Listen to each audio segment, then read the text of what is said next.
Mostly the NCDC that came up over and over and over again in our comments and our inboxes. So these are by far the highest on our list, and it comes as no surprise. All right, so first team on our list here, we have the...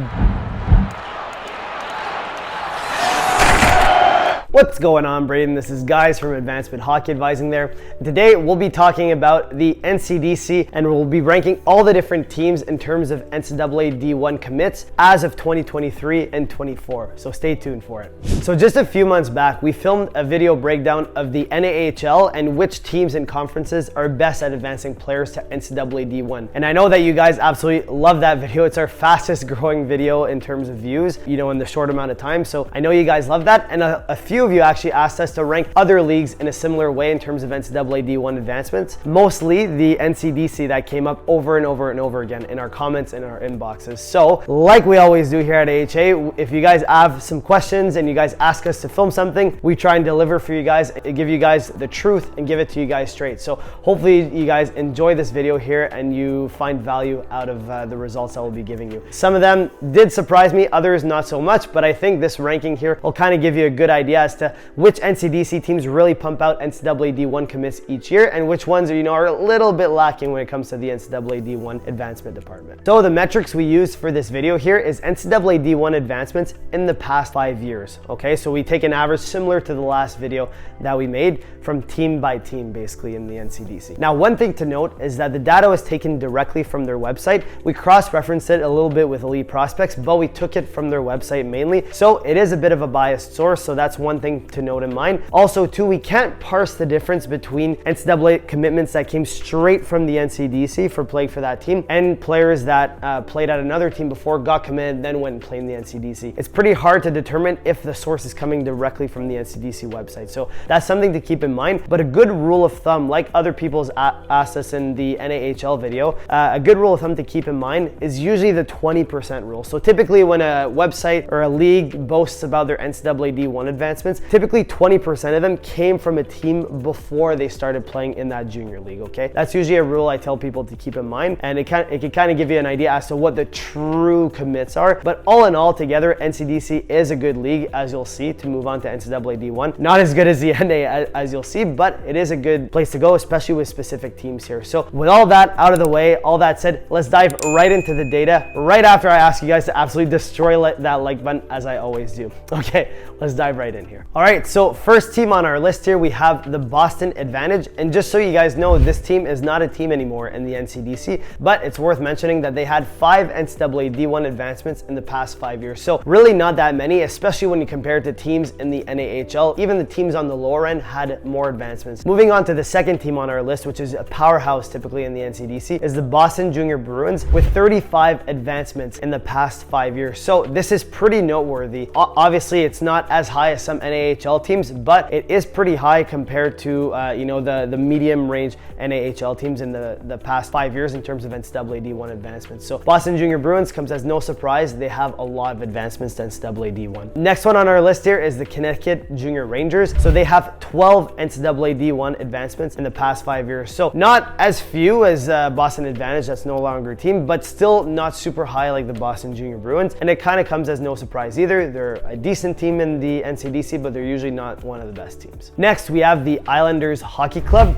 which have 20 NCAA D1 advancements in the past 5 years. Now, I thought they were going to have a little bit more just because they were touted as one of the better teams typically, but it kind of surprised me when I saw they only had 20. But still, 20 is a respectable number. If you're a good player on this team, chances are that you might have the opportunity to go NCAA D1 moving forward. Next, we have the Jersey Hitmen. So these are by far the highest on our list, and it comes as no surprise. The Jersey Hitmen have the reputation when it comes to moving players on NCAA D1. Back when I played there, I remember the whole team almost was committed. It was kind of crazy. So the Jersey Hitmen, great organization, great team. Their number of advancements, and maybe take a pause if you guys can comment in the comment section below to see what you think the number would be. But basically, they have 52 NCAA D1 advancements in the past 5 years, which rivals the top NAHL team. So this really tells you how good this program really is, okay? So really an important program program to go to. If you guys think about playing in the NCDC and this program offers you a spot to play and you think you're actually going to get ice time, you have a good shot of going NCAA D1. It's just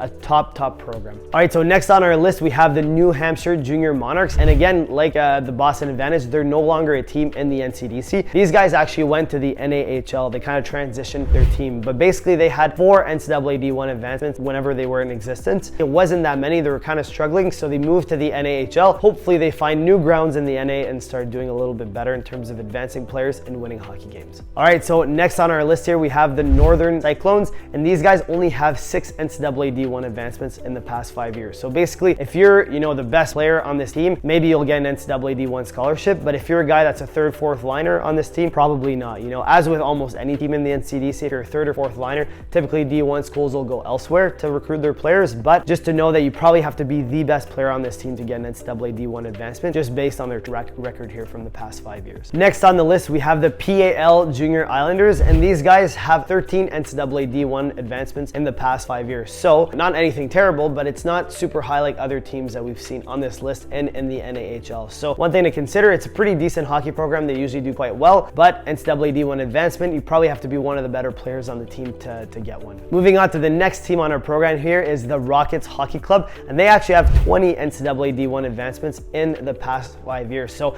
pretty good here. So if you're one of the guys, like let's say you're a first line or a top 2 D pairing, you probably have a good chance to get an NCAA D1 commit out of it. So 20 in the past 5 years, about 4 on average, so it's not too bad. And I think it's a decent team to go to if you want to play NCAA hockey. Next on our list, we have the South Shore Kings, and these guys used to be an absolute powerhouse back when we used to play them. They were very strong, and they'd rival the 𝗔𝗙𝗔𝗵𝗏 back in God knows how long, 2014 or something like that. But in the past 5 years, they've had 15 NCAA D1 advancements. So not bad, but not as good as they used to be honest. I feel like they used to advance more players. I'd have to look into it, but I just feel like they used to be very strong back when we played them. So a bit surprising to see this, but still a decent program to go to, and it's actually a good program to go to if your goal is to advance NCAA D1. Moving on to the next program on our list here, we have the Twin City Thunder, and unfortunately they only have 1 NCAA D1 advancement in the past 5 years. I'd have to fact check when their program was if they're a relatively new program or something. I don't believe so. I remember talking to them back maybe 3-4 years ago about a player, so they've been around. I guess they just haven't had the opportunity to move on that many players NCAA D1. So something to consider if your goal is to play NCAA D1 hockey, probably not the best program. It's probably a program that's geared more towards pushing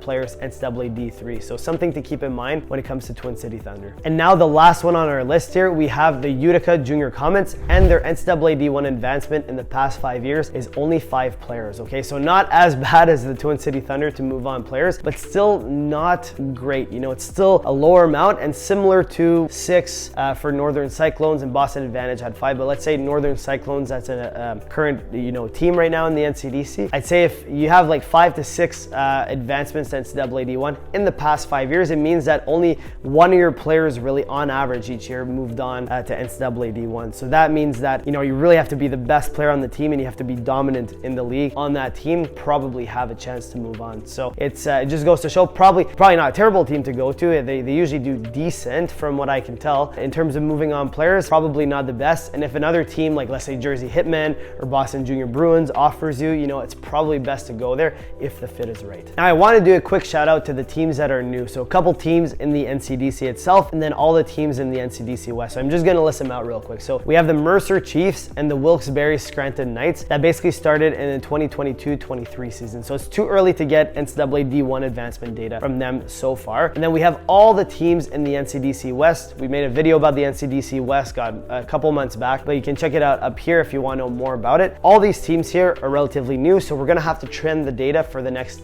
several years before we can comment on how they are in terms of moving players on NCAA D1. But I have a feeling that they're going to move some players on here, so I'm not too worried about them. We just have to watch the data and the trends over time. So you guys are probably asking yourselves, what was the grand total? How many players total out of all the numbers that I mentioned here? How many total players advanced NCAA D1 from the NCDC in the past 5 years? Well, that number is 188 total players. So it's still quite a few players. If you compare the NCDC to like an NAHL conference, obviously there's a few more teams in the NCDC, but the NAHL conferences on average would, be around like 221 to 228, whereas this is 188 with a slightly bigger, conference, if you will, slightly bigger league. So all all that to say is that yes, the NAHL by far advances way more players NCAA D1. It definitely, even each conference advances more players NCAA D1 on average in the past 5 years. But the NCDC, you know, is a little bit behind, but it still advances a good number of players, especially the noteworthy teams that we mentioned, like the New Jersey Hitmen and the Boston Junior Bruins at second. Okay, so something to keep in mind, you know, the NCDC is a really good league to go to. It's not the best per se, like USHL, NAHL, BCHL, you know, and even AJHL probably are higher on the list for sure.